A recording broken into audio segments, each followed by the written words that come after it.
Teaching is a natural thing. Holding it, don't just complain. Church people, good Well, people. no, well, you know, We experience some that are really like mean and well, you know what it is that a lot of time church people are are misfits. That they're people who or hiding about behind a big you call it like Mr. Dollar or Oh no, let's not talk about Mr. Dollar. The only Dollar I ever known that had his real name was Dollar was a horse that John Wayne had called Dollar. So this guy, his mother didn't name him Dollar. If you're listening, you're a criminal, because I've been to your church in Atlanta. God's right. You know what? He has a church. He's giving church in New York. I think they stopped him. He was flying from Atlanta with a leader jet every weekend to New York, and he was renting out Madison Square Garden. Oh really?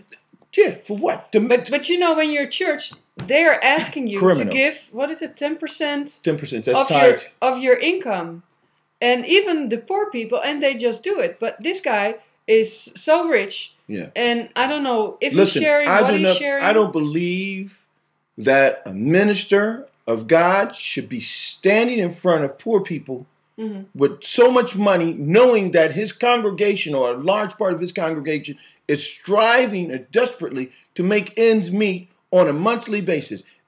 Going to church is supposed to be a charitable thing, and the tithes that you pay are supposed to go into the storehouse so that when they are needed, and not for more media publicity, and not to go into the preacher's pocket, and that's where you get it wrong. You think whatever they give, the second house. How many houses do you think he might have? Yeah, I don't know. I didn't research him, so I cannot say anything about it. But I can only say what I experienced. And first of all, I didn't feel anything.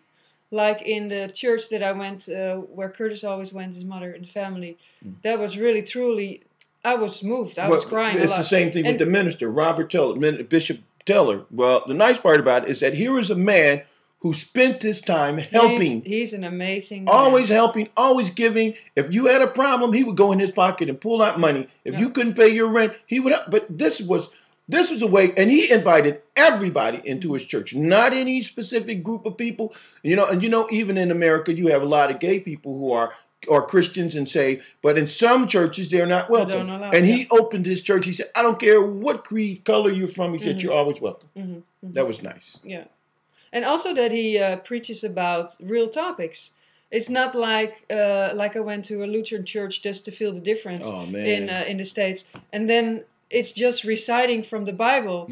And I don't get anything from it. But this is where, like I said, and a lot of people, you might disagree with me, but I'm saying when they took religion out of school, it made a difference in our society. And the thing is that there is a need for us to believe that we can be better.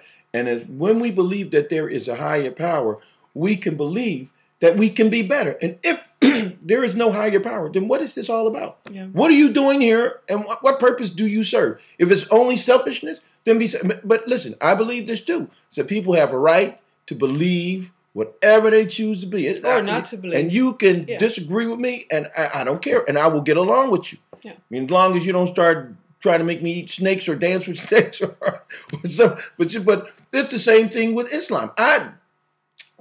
Almost every religion except Satanism, but almost every religion says the main gist of the religion is treat your neighbor the way you want to treat yourself. And if we follow just that rule, this would be a better place. A paradise here. And so I'm bitching. And you know what? You're almost going to make me become a preacher to turn things around. I have to get a church and start making people realize that it's a bigger picture than what we said. And God don't work for me, and he don't work for them either. And he don't work for the Muslims. He don't work. You know what I mean? Can you imagine a petty God as petty as human beings are? Can you imagine me saying, "Oh, I don't like him because he's Baptist," and that's the division, because you're an example of what we can be. And if you can't get along because I'm Muslim and I'm Baptist and I'm Pentecostal and they ain't smoking and they shouldn't be drinking and the Catholics are drinking, and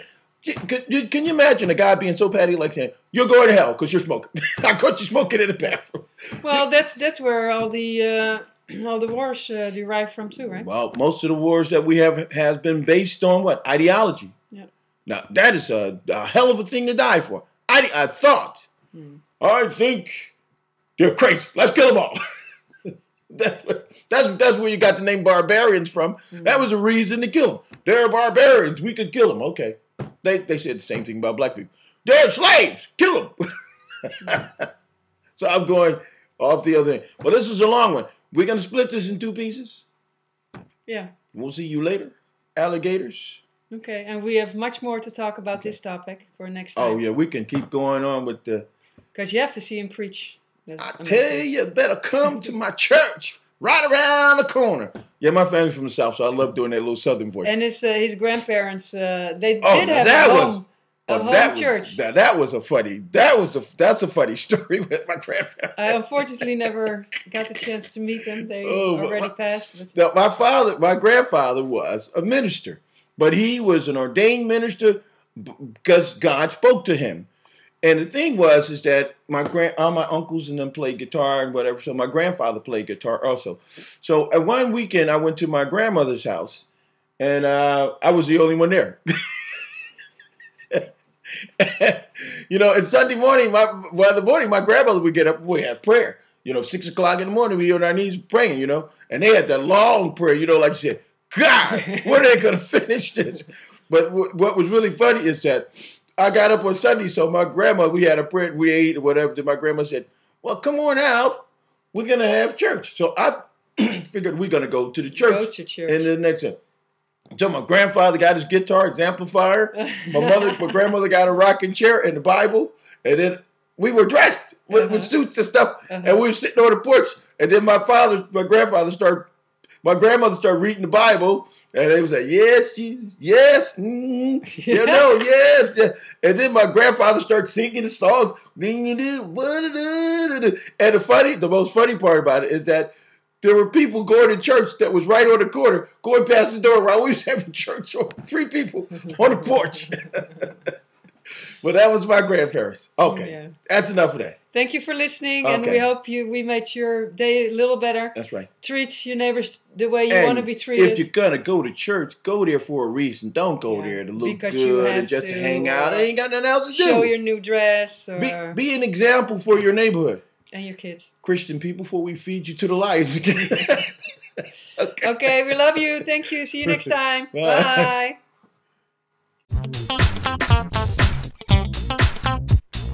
Teaching is a natural thing. Holding it won't just complain. Bitching makes you feel so good. Welcome to the neighborhood.